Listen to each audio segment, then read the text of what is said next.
I bid you all good morning, good evening, and good night, wherever you may be watching this transmission. It is I, Mike Martins, and I got my man, my main man with a plan, the Macronical.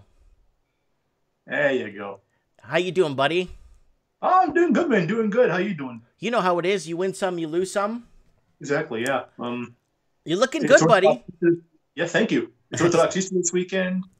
At this time, I'd probably be going to church right now, but unfortunately, the way things are right now, it's not going to happen. So, So it's Orthodox Easter. yeah, Okay. this weekend. Just wanted to confirm that. Okay. All right, guys, if you're tuning in, don't forget to set your reminders for Mike in the Night, trends in the housing market, all kinds of stuff. Chronicles on it from time to time when he gets the time. There's the Macronical channel right here. Don't forget to subscribe. He's one subscriber away from 900 subscribers. Let's get him over 1,000 because we need him to get some revenue off this, right? Absolutely. Thanks for all you do, Mike. Appreciate it. Yeah, here it is. So BLC. All right, let's just jump into the first one. BLC launched the expected bazooka. What's going on with that? Bank of Canada. Bank of Canada is throwing a whole bunch of money at the markets. Everyone else is doing the same thing. They're buying up corporate bonds because really everyone else is doing it at this point. Let's be honest. They're throwing a whole. I mean, they're buying provincial T-bills before, and now they're buying bonds. I mean, yeah, there's a lot of money thrown at the markets. The problem is a lot of it is expected, right? You kind of expect the central bank when the market's falling isn't going to sit back, and that's really. Even when the whole announcement came out, I just had a general feeling the whole thing was anticlimactic, so to speak, because you knew it was coming. It was predictable. I mean, You've also, speaking of predictable, you predicted the job shortages before this whole COVID outbreak, and we were seeing that. And then COVID hit like a bat out of hell, and now it's just ramped up. What are we looking at for jobs now? shortages, you mean the job layoffs, by the way. Yeah, But job yeah, layoffs. Yeah, job layoffs. Yeah. um, well, a stat came out today. I tweeted it out this afternoon on one of my Twitter accounts. I think there's 7.4 million applications for both CERB and EI now, Mm-hmm. which is around, which is just under 40% of the overall workforce. Right. I mean, obviously, there's people applying for it that shouldn't be applying for it, et cetera, et cetera. I know. But the fact that that many people are applying for it tells you things are really bad. Now, my question to you is, I don't know if I did a video a few days back where I'm outside my store talking about how if you don't need this funding or you applied for Uncle Trudeau's free money, if you don't need it or they find out later if that you didn't need it or didn't qualify for it, you have to pay it back with interest. That's right. Well, for me, I haven't done anything personally myself. I mean, I don't really need the money myself, really, Right. right? I've been helping me myself. I've been helping out. If my neighbors need assistance to buy some groceries or whatever, I'll buy some groceries for them. Mm-hmm. Or if they come to me and say, "Okay, I need a few bucks to last me over until next week," so to speak. I'm helping out in that way too. Good for So you. yeah, absolutely. Yeah, so doing what I can to help out. I mean, for me, this whole benefit thing, I really don't need it to be honest. So Yeah. But it means but for the people that are abusing it, apparently, if they don't qualify on their 2020 tax return for 2021, they're going to have to pay that back. And if you do qualify for it, it's actually taxable income. that's right. It's the same way in EI in that sense. They're taxed the same way. The EI and the CERB, they're taxed in the same way. And yeah, they're just going to jack up a whole bunch of interest on you. Remember, you've already had the money at that point for pretty much a year now when the tax return comes out for 2021. So I want to see how much interest they're going to pay on this thing. Yeah. All right. So you did an article. You did a story 4 days ago on your channel. V-shape nowhere to be seen. What's that about? Oh, that's a whole narrative about the V-shape recovery everyone thinks is going to happen. Oh. Really, I don't see it. Every single estimate I see for back in 2020, 2021, everything is just way too high. I mean, you shut down an entire economy for 2 months. You see small businesses going by the wayside little by little, bit by bit, because we're going to be shut down for 2 months, and a lot of them don't even have, 2 weeks in savings. You see them close down. The people that work for them aren't coming back. Small business is the jobs engine for any economy. We're seeing that the hard way right now. That's correct. And the people that think it's going to be this V-shaped recovery, everything's going to roar again. I mean, again, you can't shut down companies with no savings, see them shut down, and then you pop it back to the upside again. It's not going to happen. One thing I'm concerned about a lot of these small businesses, a lot of these small businesses have leases. And this is kind of a little off topic, but I'm kind of scared of the people that have like a 4 or 5 year lease and they have to break that lease because of COVID. But then after the landlords could go back and sue them for breaking that lease, even though COVID's not their fault. Oh, I know. I understand that. I mean, that's scary. It's scary. I mean, the thing you also have there too is it depends on the way too a lot of these small businesses are registered. Mm-hmm. If they're registered like limited liability corporations, for example, then they can't attack your personal assets for the business. Right. So at that point, you declare bankruptcy, you're done and dusted. So again, I mean, there's a lot of stuff that really goes into that. Yeah, it's just a headache. I mean, really, the fact of the matter is, are any of those leases ever going to be paid? I doubt it. I really doubt it. I mean, when you start up a business like that, I'm pretty sure you're going to have all your T's crossed and your I's dotted and protected if anything happens. So if a lot of them go under, I mean, then let's face it, they're never going to see their money. And the whole reason why this rent strike happened on April 1st where no one paid the rent, right? Let's face it, the tenants knew the landlords were levered so far to the till that they knew they had some leverage now finally. And them doing it, they need that money to make their loan payments also. And when that doesn't come in, hurts them at the back end too. And that's sort of an angle to it no one really looks at, right? Yep, it's a trickle effect. Exactly. Now, okay, we had a great day in the markets because apparently they're going to start easing restrictions across the United States. So we got the S&P right now sitting at the S&P TSX at 14,359, up 460. We got the S&P 500 up 75 at 2,800. The Dow closed at 24,242, up 704. Canadian U.S. dollars over 71 cents. And do you think the market's kind of overreacted to that announcement, in your opinion? Yeah, I mean, let's face it. A lot of states down south, and we are not in a position to reopen right now. If you look at anywhere, let's say along the coast, there's other parts of the Northeast also, Massachusetts, Pennsylvania, Vermont, down through Vermont, DC. I mean, cases are still going up. A lot of people have mentioned too that the amount of people in intensive care in some of these places have gone down. But remember as well, I mean, their hospital systems, yeah, I know the numbers haven't really hit like everyone says they are. I mean, the numbers they priced out were a little bit too high up there. Let's be honest, right? Mm-hmm. But there still is issues. And as long as there's still issues there, they're really in no position to reopen the markets and open their economy. And talk about the market too. What it was responding to was the Gilead drug remdesivir. The problem with that drug is it's only given to patients who are like in intensive care or on a ventilator. So the drug they're talking about, from what I understand of it, it's only given to you if you're already in a very severe state to begin with. Okay. In fact, even the trial they're actually referencing on here, I think 7 or 8 people actually died. So okay. I mean, there were still deaths in the survey. I mean, from the state they were in, okay, it's a massive improvement. I understand that. But a drug for someone on intensive care isn't going to fix the problem over here. Yeah. I mean, really, that's all there is to it. And as far as the economy goes, like I said, no matter really what happens from here, the damage is already done. Okay. Now, hold on. Let me ask you this one. China, 6.8% quarter, recorded their first contraction in their economy for the first time in 40 years. Are we seeing the end, Evan? Are we seeing the end of the Chinese golden era?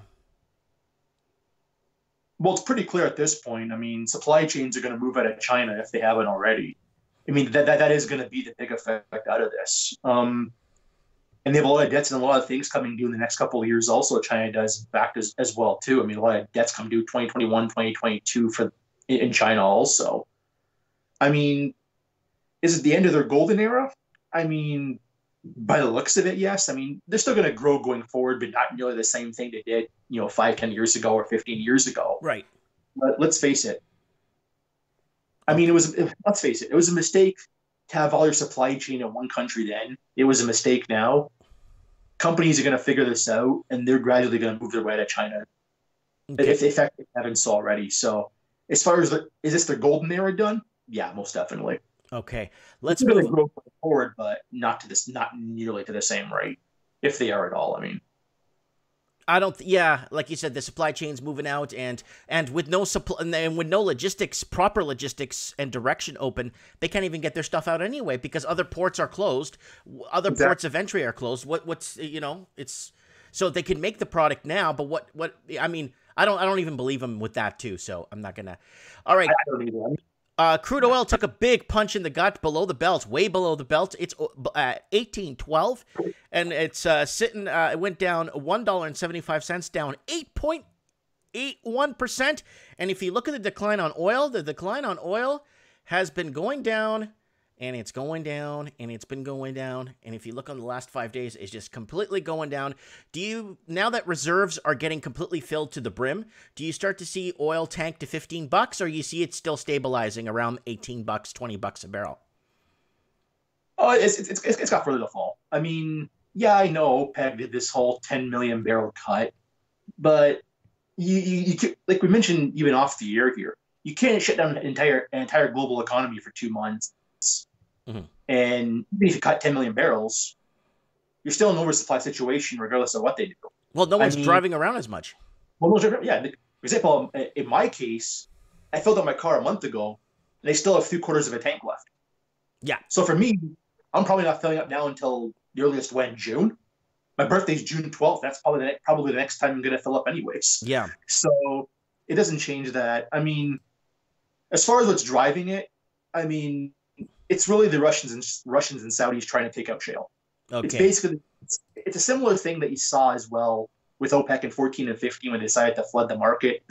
In essence, they tried the same thing. Mm-hmm. I mean, we all know that the oil industry in the U.S. is going to get bailed out. They kind of know it at some point, so they're kind of just forcing the U.S.'s hand in that regard.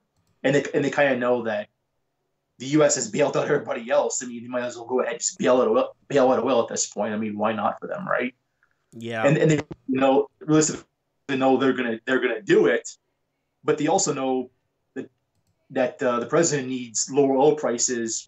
They want to try and get him reelected.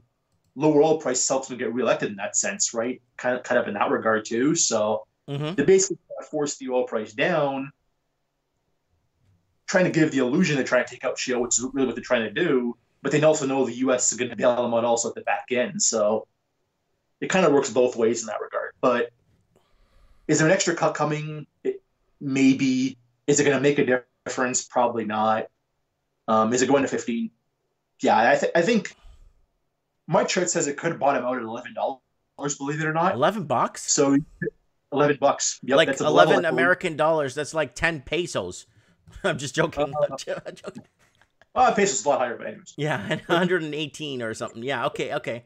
Yeah, it bottoms out at 15 Canadian pesos, and then WCS is negative. But anyways, Yeah, that's no a, one's that's looking at the negative aggregation there. It's we'll just frack that. We'll just frack ourselves out of this.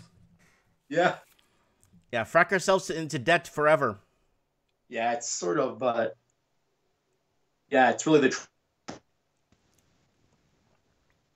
Hold on, Evan. Evan, I can't hear you. I can't. Check your internet connection. Evan, you there? Hello? I can't hear you. We lost Evan's audio. We're losing Evan. We have lost Evan. All right, we will try to call him again here. We will try to call him again here.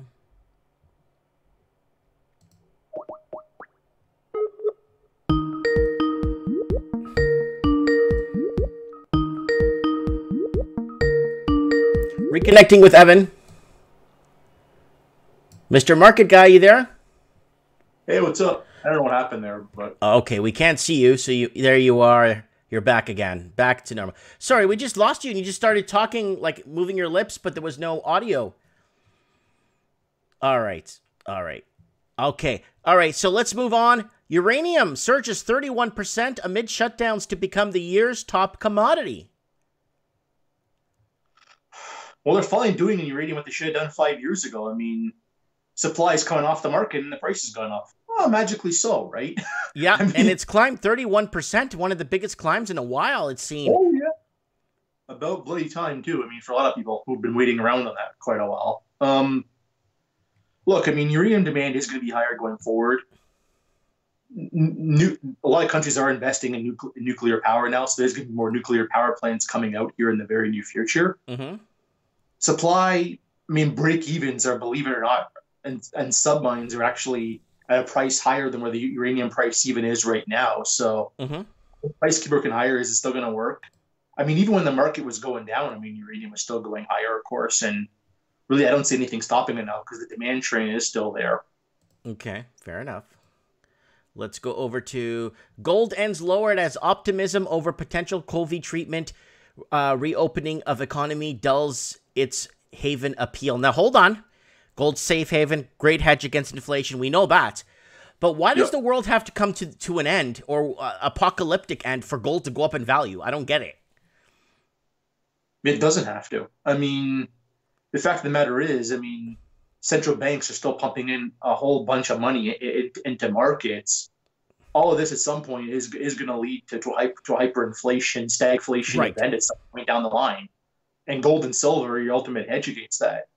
Oh, I understand, but the way they market it is that basically, oh, yeah, we got a cure for COVID, so gold's going to go down in price. That's what the way they market it here from today.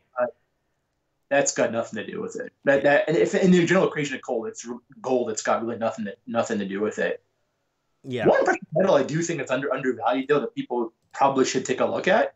How about the platinum? Palladium's been going up too a lot. Oh yeah, palladium. That's what the catalytic. Because remember, palladium's a byproduct of both platinum and nickel. Demand has been going up for it. Catalytic converters.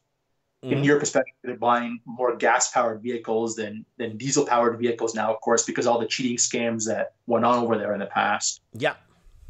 In Asia, they're going cleaner, so they're using cars with more palladium. They need palladium, of course, over there too for their cars also. And also remember too, it's not like other metals where it's more a byproduct. It's not the actual product. It's secondary, not primary. So. Yeah. And it's been in deficit, really. Actually, if you look at the market, I mean, it's been in deficit for really, I think, the past 7 years now in palladium. Mm-hmm. Really, we knew it was coming,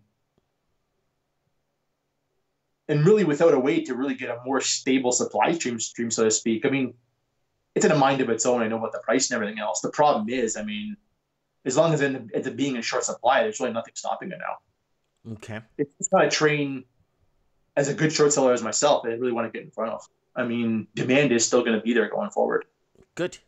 Dramatic shift why gold prices might not breach 1,800 this spring. Do you see an 1,800 gold this spring / summer? Do you see a 2,000 gold this spring / summer? I easily see a $2,000 gold this summer, regardless of what the market does. Well, Macronical on record saying he will see a $2,000 gold. I mean, everyone's been bearish. It's $1,100 in gold. It seems it just keeps going up from 2016 on. So yep. I mean, really here it's no different. I mean, central banks are still buying gold. It still is the ultimate inflation recession hedge, or don't even actually really need those. It's a hedge against uncertainty more than anything else. So as long as you still have uncertainty in the world, which let's face it, in the summer you're still going to have. I mean, no matter what happens with the markets or whatever, but. Yeah, are you going to see $2,000 gold price? I mean, absolutely, it's still in demand. I mean, even look outside the U.S. I mean, it's at a record against many other currencies. It's at a record right now against the Canadian dollar. Yeah, the Australian dollar is like $2,500 an ounce.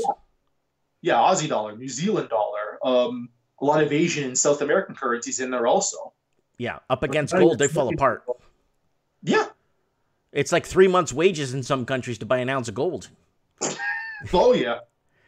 Okay, gold prices to target all-time highs, but don't expect silver to follow. So what do you want to say to the silver bugs out there? Why is silver always trailing on, really trailblazing from afar?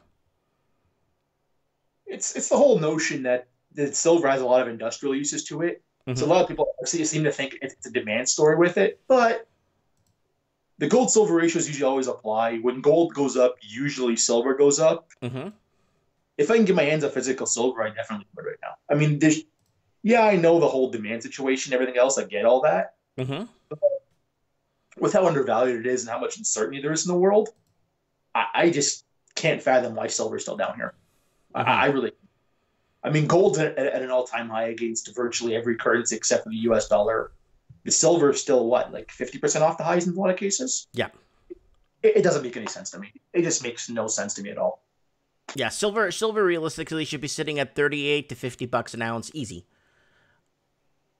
Yeah, I can definitely see that. I mean, well, what's the usual ratio of gold and silver? I mean, it's usually what 75 to 1? Yeah. 75 to 1, I think 80 to 1. It's more, it's like 90 something to 1 now, 80, 91 or 90. Yeah, even at 75 to 1, for example, a $2,000 gold price gives you what? 25, close to $30 silver? Yeah. So, which in Canadian dollars puts you around $40, believe it or not, which is almost the all-time high we hit. I believe it was 13 or 14, I can't remember now, but if the proper ratios do apply, then in Canadian dollars, we're right back almost to the highs again, which kind of is remarkable if you think about it. Now we're at $22 Canadian, right? Roughly 22 or 19. Yeah, like around that, yeah. I mean, anything, yeah, that price, it's a steal to me if you can find it. Yeah, if you could find silver at that price, it's a steal. Okay, so housing, a lot of rumors and a lot of people discussing in the GTA, prices are going up in housing. Like, is it because governments are going to be bailing out the homeowners? Like, tell us what you think on the whole angle of housing. What's going on? Everyone's looking for a crash. Everyone's looking for a correction. I just see the federal government pumping in more rich investors. I just see that. What do you see happening? I mean, the whole rich investor argument. I mean, I just think this time around they're going to be a little bit more shrewd and sort of vulturous about themselves this time. Mm-hmm. What they'll probably do is like a lot of the same things that happen with a lot of the houses in 08, 09, and 10 down in the U.S. As they fall in value, that's when the vultures came in and bought up a whole bunch of homes.